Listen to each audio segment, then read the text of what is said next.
Ladies and gentlemen, 2025 is coming to an end, and man, what a year it has been for us Barcelona fans. A lot of success, a lot of happiness, a little bit of sadness in there as well. A little bit of sadness, but still a lot to take away from this amazing year to bring us optimism for what's to come for this beautiful club, for the club that we all love for now and the future, man. What a year it has been. And in this video, I want to talk about the most notable things that happened this year that brought a lot of smiles to our faces, not only to us Barcelona fans, but for all those that enjoy the beautiful game. So let's get into the video. But before we get into the video, let me just give you guys a quick message. All I want to say is happy holidays to all you beautiful, amazing people that have been supporting this channel from day one. It has been well over a year that I've started this channel, and the immense support that I've gotten in this time has been greatly appreciated. And man, I really didn't think that I've ever get to this point where I had so many people watching my videos, so many people supporting the channel. So if you ever left a like, a dislike, a comment,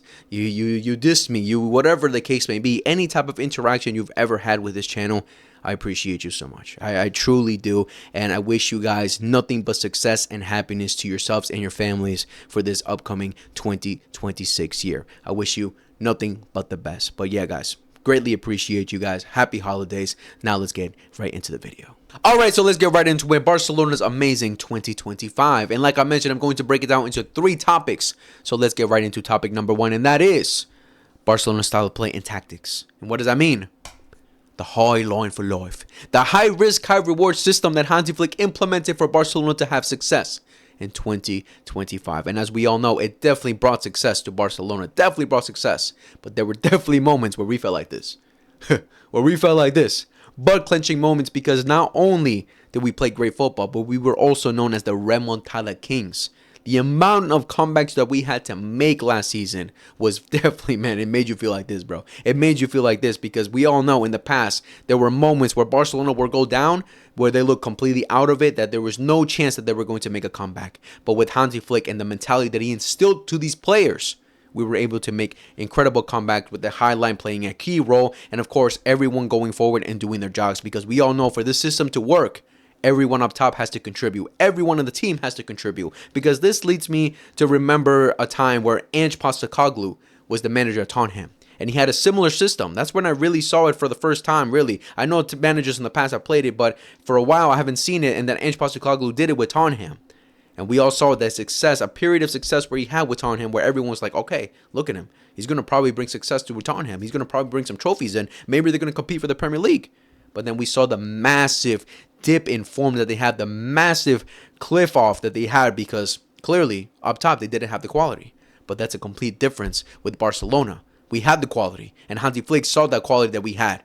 We all remember he went in with barely any signings, but he was like, all right, I have this group of players and I'll make it work. And he got the best out of a lot of these players, and he got the best out of the team to have success for Barcelona, because not only were we known as a Remontada team, we were also known as one of the best teams in the world of 2025. One of the most entertaining teams with many incredible games. If we were to pick many of the games, many of the great games that happened in 2025, Barcelona are involved in at least 3 or 4 of them. Look at this, man. Just look at this. How many great games we had. The 3-3 against Inter. The 5-2 against Real Madrid. The 4-3 against Real Madrid. The 5-4 against Benfica. The 4-3 against Inter Milan. And the 4-2 against Atletico Madrid. I can even mention you one against Celta Vigo. The 4-3 against Celta Vigo. Many incredible games for Barcelona in 2025. Many incredible games. And we just have to thank the players. We have to thank Hansi Flick for immediately getting it. Like, Hansi Flick just came in and boom, instilled it into them. And they played it almost to perfection, and just entertained us all year long. And man, in the end, it brought us success. 100% it brought us success. You know, like I mentioned, a little bit of sadness at times too with the Inter games more predominantly, but man, still an incredible style of football. Everyone was balling out. We were catching players. We were catching players offside for fun. We were scoring goals for fun. Man, it was incredible. It was incredible to see, really incredible to see. But yeah. That was topic number 1, man. The style of play that we played and Hansi Flick implemented was amazing to see. Now, let's get into topic number 2, and that is individual brilliance. Individual brilliance. The individual brilliance that Hansi Flick, has gotten out of these players for 2025. We saw it's mostly talking about like 24 and 25, but in 2025, you know, that was the crunch time. You know, that was the crunch time where we had to see these players step up, and boy, did they did. And the first player we're going to talk about is none other than the Capi, Rafinha, man. Rafinha, what a 2025 he had, man. What a 2025, man. What a year he has had. Going into this season as well for the 25-26 season, this first half of the season, man, he's still playing a key role for Barcelona and showing how much we love and appreciate this guy, because we can all admit, there's no shame in admitting it, that there was a time where we wanted this guy out, where we were seeing that this guy's a liability, that he's not worth it, the money that we spent was not worth it, that he's not good enough to play for Barcelona. Hansi Flick comes in and he changes everything, because we all know having the confidence from your manager is a very important thing. Finding the right system, finding the right style of play that they need to have success is the most important thing. And Hansi Flick got it out of Rafinha, and man, what a year he had, bro. What a year he had, bro. So many clutch moments. We just became a key figure for the team, that we can rely on him when we need to. And not only that, it's just an incredible footballer, but also a captain material player, bro. A captain material player, man. He has had a complete 360 in his career, had the best year of his life in his career, and especially just for us fans, bro, where we just greatly appreciate him and that we always want him available. When we're even seeing going into this season that when he's out, we're missing something. We're missing a key part to the team, the soul of the team, and Rafinha is part of that, bro. And he's part of that. And again, just what a year he has. Scored many goals in the Champions League, many clutch moments in the Champions League. I'm sorry, I'm just not totally a numbers guy where I remember everything on top of my dome. I just know that he had an incredible year. We all know that. For any of you guys who are numbers guys, you guys know the numbers that he put out last season. He was outstanding. And it's genuinely a shame that he didn't finish in the top 3 in the Ballon d'Or. It's genuinely a shame. It's genuinely the biggest disappointment that he didn't end up in the best 11. Makes no sense. Like, make it make sense. Like, it's so disappointing. A lot of people are saying it's because Barcelona didn't hype up Rafinha. They were hyping up Lamine. Let's not get that twisted. Let's not go with that narrative. Barcelona fans were definitely defending Rafinha. We're definitely having Rafinha as a contender up there. Everyone put him at least minimum top 3 in the Ballon d'Or, and not counting him out that he could have potentially won it. We just saw Lamine a little bit better. That's just how it is. That's how football is. Sometimes they're more entertaining on the eye rather than just the numbers. But still, Rafinha had incredible numbers and was an incredible player in all of 2025, man. All of 2025. And we saw like the many clutch games he had, the many important goals that he scored, man. The many moments where he just stepped up for us. And honestly, bro, it was just incredible to see him ball out this year. And again, bro, just thank you, Rafinha, bro. We love you. We love you 100%. And the next player up is Pedri Gonzalez. Pedri Gonzalez.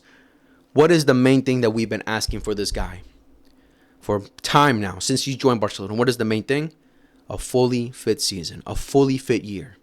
And this year, we finally saw it, bro.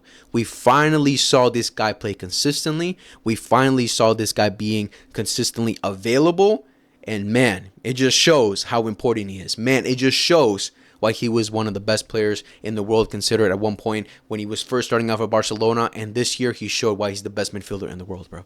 He was incredible this year, man. He was so pivotal for Barcelona. Like, we can talk about Rafinha. Rafinha's not available. If Lamine's not available, Barcelona don't function. I can 100% tell you. Without Pedri, no chance, bro. No chance. Lamine and Rafinha play a huge important role, as much as all the other players that played a huge important role for 2025 for success that we had in 2025. But without Pedri, man, no one does what Pedri does. Not a single player does what Pedri does in the Barcelona squad that we currently have, bro. And we saw the reliance that we had with him many moments. Where he wasn't available, we look lost. Going into this season for the 25-26 season, without Pedri, the midfield is lost. We lose our identity without Pedri in that midfield. So we're seeing the clear importance that he's had, and man, what an outstanding year he's had. What an outstanding year he's had. And again, he doesn't get the numbers, the full-on numbers like everyone talks about with Jude, with Words, with all these players. He doesn't get the numbers that they get. He doesn't get those kind of numbers.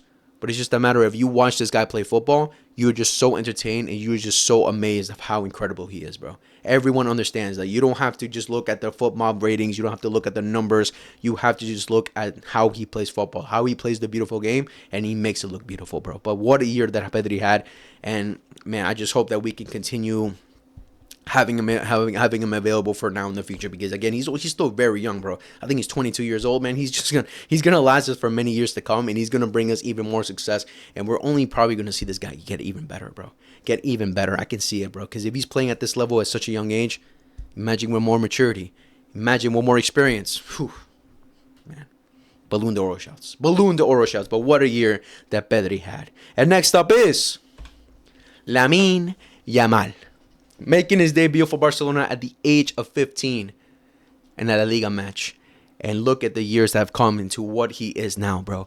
The number 10 for Barcelona. And what a year he had for Barcelona, being considered one of the best young talents that we've ever seen, if not the best young talent that we've ever seen. A generational talent, because not only does he play incredible football, but the pressure that is put on him is such a young age, where everyone is saying that he carries Barcelona, is immense, and he handles it, bro. He handles it. How many clutch moments he's had, how many moments where we had to rely on him, how many moments where we had to give the ball to him for something to happen. How many times? Many times in 2025. And we're seeing it going into this year a little bit too. He's definitely had some problems with some injuries. We can definitely say that's definitely affected him a bit. Probably not the same Lamine that we saw at the end of the 24-25 season. But still, we're seeing great things for him. He's still balling out, and he's only going to get better. He's only going to get better. But man, last year or this year, I keep saying last year because I'm thinking of the 24-25 season. But this year, the second half of the 24-25 season, 2025, he was immense. He was immense, man. He scored important goals for us, had wonderful individual performances, and what can we say, bro? This guy is definitely, eventually, going to win the Ballon d'Or. This year, we're finishing second in the Ballon d'Or at the age of 18. And there was definitely a potential of him winning it. But, man, him coming second was probably the best thing, because now in the future, he knows that he's capable of doing it. He's only going to play better. He's only going to want to improve and get better. And we're not even seeing a glimpse of what this guy is capable of. Like I mentioned about Pedri, still very young. Could definitely improve. With more maturity, with more experience. All I can say is, man, we're looking at an old-timer right here. We're 100% looking at an old-timer. And he was definitely key and important for Barcelona all of 2025. What a year he's had. Now, again, we can talk about a lot of other individuals like Frankie de Jong, like Inigo Martinez, who we love and miss, Kubarsi, Koundé, a lot of individuals. But the last three people I want to talk about are certain individuals who we at the past didn't see any type of potential. We didn't see anything from them in the past that warranted to be Barcelona players. But in 2025, we saw what they were capable of and what a year they had as well. And those three players are Casado, Gerard Maldini, and Eric Garcia. I'll start off with Casado. Casado, you could say his key role definitely was in the 24 year, right? In the 24-25 season, the first part of the season where Frankie de Jong was out. We had no other midfielder options, but now we're now with an injury, and Casado had to step up, and he did. He had many key performances, like against Bayern Munich and against Madrid, for sure. And in 2025, Frankie de Jong took his spot back, but Casado still played a key role. And it's just about having the confidence, because before the 24-25 season and going into the 2025 year, we didn't see much of Casado. Xabi didn't really trust Casado, but Hansi Flick had to trust in him, and he stepped massively for us. Was a key player for us into all of 2025 that led to the success. Coming off the bench when he needed to, stepping up when he needed to, man, and what a year he had in 2025. This year, unfortunately, going into the 25-26 season, he hasn't really stepped up. He hasn't really looked the same level that he once was the year prior, or the season prior, I should say. But I still have confidence that he'll hopefully get back to the level he once was and probably improve. He's still a young guy too. Like, we're talking about a lot of young players here who have definitely a lot of room for improvement. So I hope that he can improve and get to that level again, and just get even better. But Casado, what a year he's had, and again, just the confidence from Hansi Flick, great on him. Next up, Gerard Maldini. Let's be honest. Same thing with Rafinha. We all criticized him. We all saying, "You're not good enough, bro. You're not good enough. You've had many stinkers. You are not good enough." And I've been definitely one of those guys, 100%. I'm not going to shy away from that. I've definitely been one of those guys that said, Gerard Martin, I don't want to ever see you in a Barcelona kit ever again. Even last season, the second half of the season, 2025, we all saw that. He had many bozo moments still. But it's just about this guy receiving so much criticism, this guy receiving so much, you could say, hate, and still staying on it. Still working his ass off to get better and better and better. He's still a young guy too, so he has a lot of room for improvement as well. But it's also credit to Hansi Flick, where he didn't falter. He wasn't like, all right, like people are saying he's not good enough. He's having stinky moments. Maybe I should take him out, because we saw last year in 2025, the second half of the season, the 24-25 season, that Balde was out injured, so we needed someone to substitute in, and that was Gerard Martin. Again, wasn't the greatest, but he definitely had his moments. He definitely had his moments where we were seeing, all right, who can possibly improve. And now we're seeing into this 25-26 season, this first half of the season, look at him, bro. He's been shining. In this new role that he's playing as a center back, he's been shining, and he's slowly shutting me up. I'm not saying I'm fully convinced with him yet. Not yet. There's still a lot of room for improvement. But this guy, man, he's been balling out these last couple games. Important games as well for us to be top of the league going into the second half of the season for 2026. So I can give a credit that he is a hard worker and that he hasn't faltered under pressure. Remember those assists that he made against Inter Milan? Wow, incredible. So all I can say is I hope he gets better. I hope he improves and completely shuts us up. Completely shuts us up because I know you too, you watching, you criticize him. Don't lie. And the last player, Eric Garcia, man. Same thing goes for him. There was a point where we were like, nope, you're not good enough. You have to go. You're not good enough to play for Barcelona. Gets a loan move to Girona. Comes back. Hansi Flick tells him, you got to stay, bro. And man, what a key role player he was for us last season. Especially in 2025 when Koundé went down with the injury and Eric Garcia had to substitute as a right back. And you're like, wow. But every time he played, he looked like he didn't put any wrong foot. He was incredible. He was consistent. And going into this year, last year he was, no, I keep saying last year, but last season he was a role player. This season, 25-26 season, this first half of the season, he's been a starter, a key player for Hansi Flick. Any position he's asked him to play, he's played it, and he's been incredible, bro. He's been incredible. Honestly, the massive 360 that he's had in his career for Barcelona has been extremely impressive, and just props to him, bro. Again, another guy who just works his ass off, bro. He's a hard worker, and his work is showing on the pitch, bro. What a player. What a player Ed Garcia has been. But again, I want to give props to every single one of our players who had an immense 2025. Like, they were all great. Again, just led those to the success. It was a group thing, not just individual thing, but I'm pointing out more individuals like these guys because I'd say like the first three I mentioned with Pedri, Lamine, and Rafinha, definitely the key players, and then these three because honorable mentions for sure, honorable mentions. But going to the last topic, success. The first success, the Supercopa de España against Real Madrid, the 5-2 victory, goals from Rafinha, from Lewandowski, from Lamine, and from Balde. What a game that was, bro. What a game that was. A spectacular game. We all know how that game went through. Real Madrid scored first with a Kylian Mbappe counterattack. They score first, and we're just thinking like, or at least I was thinking like, all right, I'm not worried. We're the Remontada Kings this season. We've been great. We are immense, and we know Real Madrid have been garbage. I was so confident. Like I before in the past, when they score on us that easily, I'd be worried. But in this game, I was like, we're gonna cook them. Especially how we started the game. We were cooking them. And from there, a goal fest. Scoring 4 in the first half. Completely and utterly embarrassing Real Madrid. Then getting the 5th, getting La Manita in the second half from Rafinha. What a game it was, man. And the biggest regret from this game was the fact that Szczesny got that red card, man. Because we all know easily, it could have ended 6, 7, or 8. Because that's how dominant we were. And to win our first trophy of 2025. Now, for those that remember, I really didn't consider this a big trophy. I consider this more of a friendly little trophy, a bragging rights trophy, 100%, because it's about bragging rights at the end of the day. This is not the level of a Copa del Rey or La Liga or a Champions League, but still a great and immense way to start the 2025 year. Now, next up, the Copa del Rey, the first big trophy for Real Madrid to win.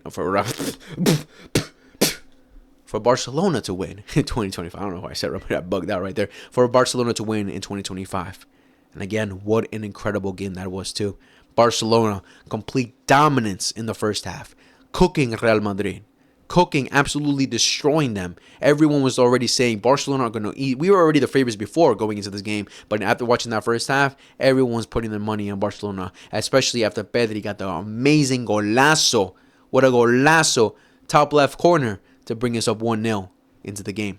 Going to the second half, different story for sure. Real Madrid definitely stepped up. Kylian Mbappe comes in as a substitute, and they made it a tough game. We can't lie. They made it a tough game, and then Real Madrid get the comeback with Kylian Mbappe free kick, and then they get the second goal from a Chouameni header.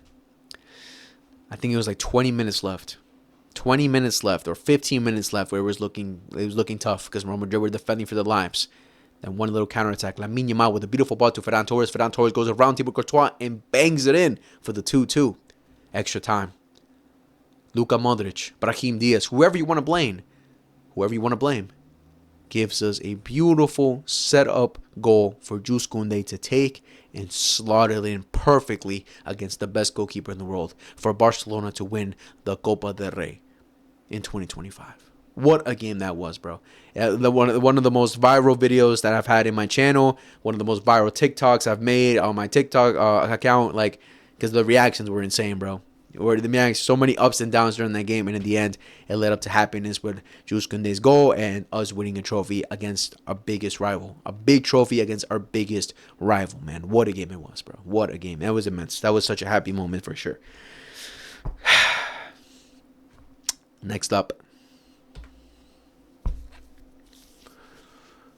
I still have nightmares thinking about this, bro. I still have nightmares thinking about this tie because it was so sad, bro. I remember expressing, because I live streamed this game, both of the games, and I remember in the second leg, I expressed that I can't believe we lost to a shit team like Inter Milan. And to this day, I still agree with that statement that I made, because we were so much better, but they just hit us on counterattacks, set pieces, like the style of football that they were playing, right? But it was a heartbreaking moment, but still, for the neutrals, like I mentioned earlier, it's just incredible, entertaining football, bro. Like I mentioned, like if you want to pick any games from 2025 that were immense, incredible, Barcelona were part of that. In these two games, you can pick either or, were part of that. First leg, Montjuic, 3-3 tie. 3-3 tie, where two goals, early goals from Inter Milan, and you're just thinking, what are we doing? What are we doing? Then the comeback kings, Barcelona, Lamine Yamal, beautiful solo goal. Ferran Torres brings us back.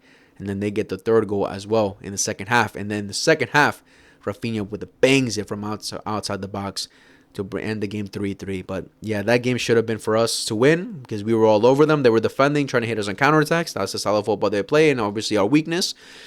It sucked, but 3-3 going to Milan. And then Milan was the most heartbreaking one for sure, bro. Just thinking about it, bro, it's just so, I can't believe it. I still can't believe it till this day, but again, they go up 2-0 going to the second half, losing 2-0. You're thinking, what's going to happen? What happened? Barcelona make the comeback of dreams. Goal from Eric Garcia, goal from Dani Olmo. Beautiful balls from Gerard Martin. 2-2. 87th minute. Rafinha gets the dagger. Supposed dagger. 3-2. I think it was 10 minutes left into the game. Lack of maturity, incompetence, terrible defending, whatever you want to call it. We didn't do our job. Inter Milan get the comeback. 3-3. Extra time. Fratesi dagger. Barcelona are out of the Champions League. Bro, it just still breaks my heart to this day thinking about it. Obviously, it's only been a couple months. Like, it still breaks my heart, because just like, I had so much confidence that if we made that final, we would have won it. But that's football. That's life. The footballing gods weren't on our side that day, but what can we do? But still, extremely entertaining games, bro. Extremely entertaining, beautiful football from both sides. But what can we do? And last but not least, the La Liga title from Barcelona. The 24-25 La Liga champions. And there were two games where the most notable in 2025, where it was like, all right, we won the game. We won La Liga. And those two games were the 4-3 win against Real Madrid at the Montjuic, and the 2-0 win against Espanyol away at Espanyol, the derby. And again, the Madrid game, it was incredible. Again, we would go 2-0 down. We make the comeback. We get the dagger from, who got the dagger? I completely forgot.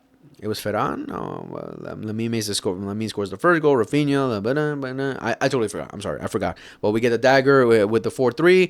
And then the game ends. And then we were celebrating, because that led us to a 7-point gap against Real Madrid.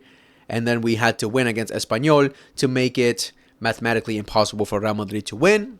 And we won against Espanyol. Beautiful goal from Lamine Yamal. Beautiful curler from Lamine Yamal. And a beautiful goal as well from Fermín López for Barcelona to win the 24-25 La Liga season. But two important games in 2025, especially after losing against Inter Milan, having to play Real Madrid next up. And the Barcelona players having the mentality to be like, all right, we went through sadness. Now let's wake the hell up to win this trophy, to win this La Liga season. And damn well they did. Because if they didn't win that game, we all know how tough that those last couple games were. Look at it, bro. We had to play Real Madrid, Espanyol, a derby against Villarreal as well, who were good that season, and we lost. And we had to play Athletic Club. We had definitely 4 tough games to try and win this La Liga season, and Barcelona were able to do it, bro. Just that mentality that Hansi Flick instilled to the players, to have that winning mentality that even under pressure, even in the harsh moments, they can handle it. They can handle it. But yeah, what a La Liga season it was. Many tough moments throughout La Liga, but yeah, still we get the dub. We get the trophy in the end. But yeah, guys, that was those were the three notable things that happened this year. The style of play, the beautiful football that we played, the beautiful individual brilliance that a lot of these players have had, and ultimately that would lead to the last topic, which is the success of Barcelona in the 2025 year. Ben, what a year has been. Well, a lot of entertaining games, a lot of entertaining football, a lot of great moments for us to cherish for a lifetime. And again, just hopefully this momentum can continue going into this next year. This 25-26 season, how it started in this first half of the season, has been tough for sure. A lot of questionable moments, a lot of doubts for sure.